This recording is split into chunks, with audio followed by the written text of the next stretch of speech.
Assalamualaikum warahmatullahi wabarakatuh. Apa kabar anak-anak? Semoga kalian dalam keadaan yang sehat walafiat. Hari ini kita akan belajar tematik IPA dengan materi produksi dan distribusi listrik. Sebelum memulai pelajaran kita hari ini, sama-sama lafazkan basmalah. Bismillahirrohmanirrohim. Oke, sekarang siapkan buku tematik besar 6D dan juga tematik pendalaman 6D ya. Sebelum Miss menjelaskan materinya, silakan kalian buka buku tematik yang besar 6D halaman 11. Sebelum Miss menjelaskan materi di buku besar tematik 6D yang halaman 11 yang ayo belajar, Miss akan menjelaskan dulu apa itu arus listrik. Arus listrik adalah sebuah aliran yang terjadi akibat jumlah muatan listrik yang mengalir dari satu titik ke titik lainnya dalam suatu rangkaian tiap satuan listrik. Nah, di mana pada umumnya arus listrik sendiri mengikuti arah aliran muatan positif. Dengan kata lain, arus listrik mengalir dari muatan positif menuju muatan negatif, atau bisa pula diartikan bahwa arus listrik mengalir dari potensial menuju potensial rendah. Oke, ingat ya, dari yang positif menuju muatan yang negatif.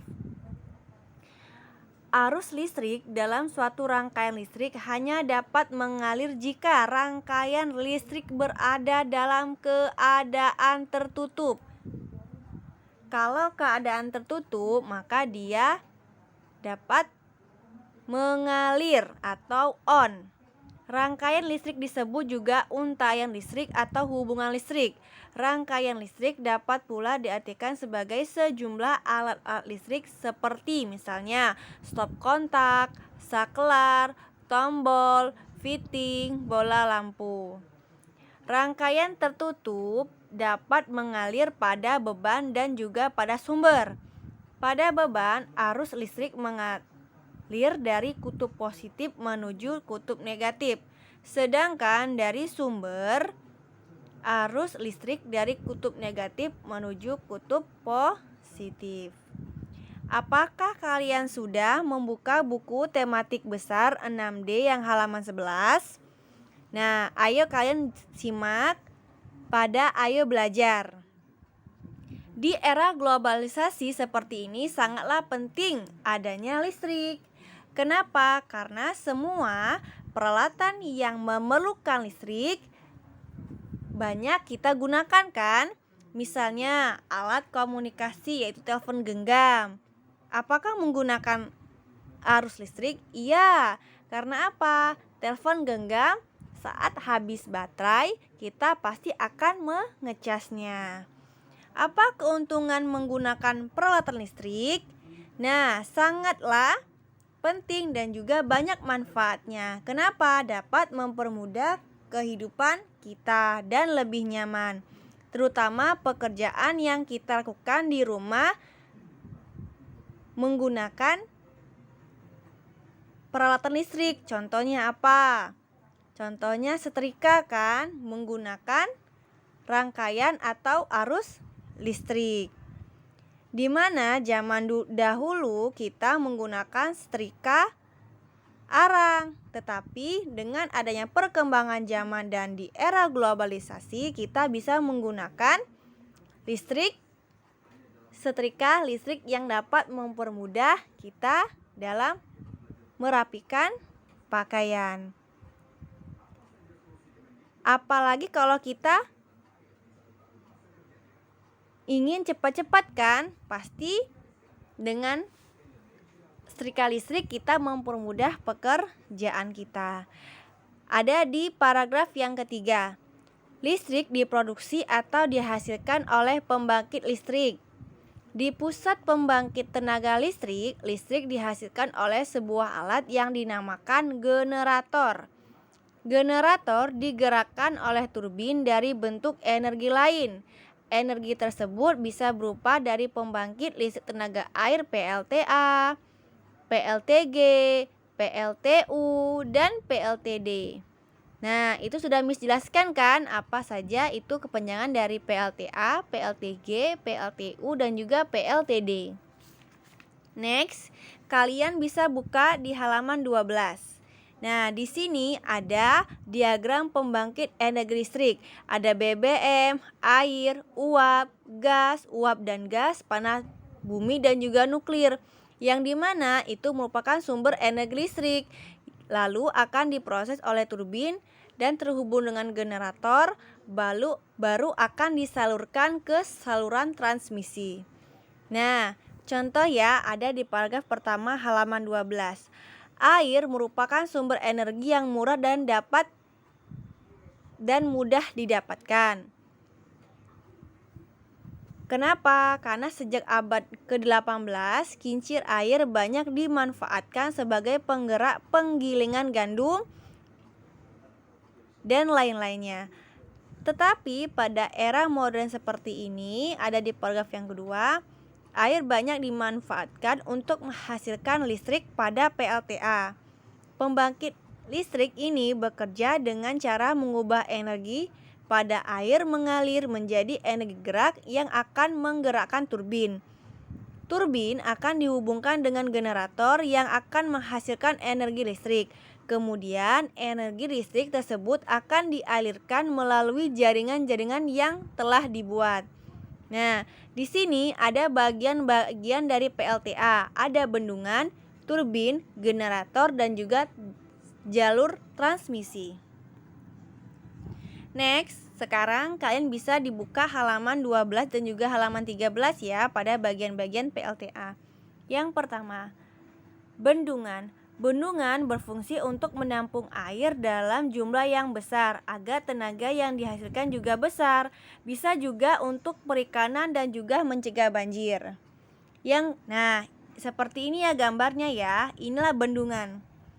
Bendungan ini untuk menampung jumlah air yang sangat besar. Nah, seperti di lautan ada bendungan yang seperti ini kan. Kalau masih seperti danau itu nggak bisa karena dia masih kecil dan itu bukan konteks untuk bendungan ya. Next, turbin. Turbin adalah roda besar yang berputar cepat. Turbin ini berfungsi mengubah aliran air menjadi energi gerak. Air yang jatuh akan mendorong baling-baling sehingga menyebabkan turbin berputar. Nah, turbin ini akan dihubungkan ke generator.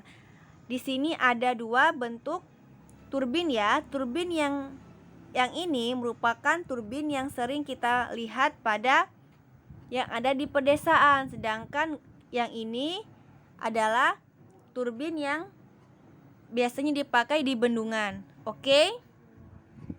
Next, buka masih halaman 12 dan halaman 13. Generator. Generator dihubungkan dengan turbin melalui gigi-gigi putar sehingga ketika baling-baling turbin berputar, maka generator juga akan ikut berputar.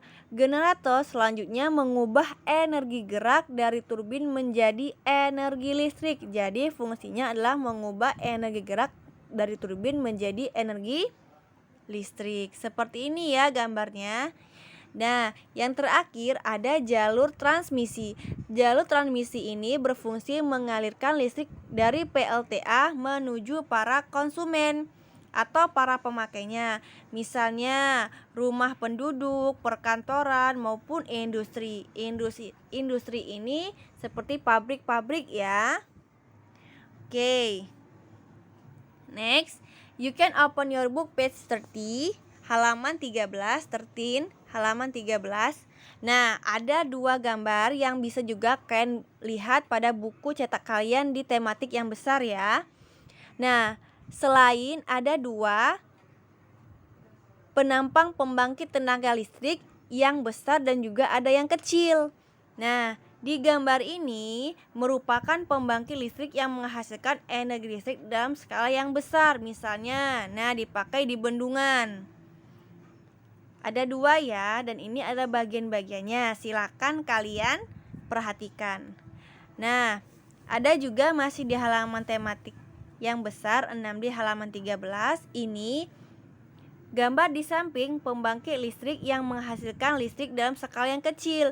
Biasanya disebut juga pembangkit listrik tenaga mikrohidro atau PLTMH. Biasanya PLTMH ini dibuat di pedesaan dan biasanya dibuat secara swadaya oleh penduduk pedesaan. Adapun bagian-bagiannya seperti turbin, generator, saluran pembawah dan juga panel kontrol. Turbin berfungsi mengubah energi gerak dari aliran air menjadi energi gerak putaran yang dapat memutar generator. Generator yaitu berfungsi menghasilkan listrik dari putaran turbin. Yang ketiga, saluran pembawa yang berfungsi menjaga ketinggian dari air yang disalurkan. Dan panel kontrol berfungsi untuk menstabilkan tegangan. Oke, sekarang masih di tematik yang besar, halaman 23 dan juga halaman 24. Berikut merupakan rangkaian proses produksi energi listrik. Miss di sini akan menjelaskan secara singkat ya. Pembangkit tenaga listrik dihasilkan oleh pembangkit tenaga listrik, di mana pusat pembangkit tenaga listrik ini dihasilkan oleh sebuah alat yang dinamakan oleh generator. Generator digerakkan oleh turbin dari bentuk energi lain yang seperti PLTA, PLTG, PLTU, PLTD, dan lain-lainnya. Yang kedua, transmisi. Pada umumnya, posisi konsumen sangat jauh dari pusat pembangkit tenaga listrik. Nah, di mana sistem transmisi ini adalah penyaluran energi listrik dari suatu tempat ke tempat lainnya atau dari pembangkit listrik ke gardu listrik. Nah, di sini hal yang pertama yang harus dilakukan adalah menaikkan tegangan dari generator. Menaikkan tegangan ini berfungsi untuk mengurangi rugi daya saluran transmisi dan untuk mengimbangi jauhnya jarak saluran transmisi. Nah, kemudian listrik ini pun akan ditransmisikan atau disalurkan ke saluran udara tegangan tinggi atau SUT atau melalui saluran udara tegangan ekstra tinggi atau SUTET. Yang ini bisa kalian baca pada halaman 23 ya di bagian transmisi. Next, C. Distribusi di halaman 24. Sistem distribusi ini bisa dilakukan secara dua cara. Nah, ada yang cara langsung dan juga cara yang tidak langsung.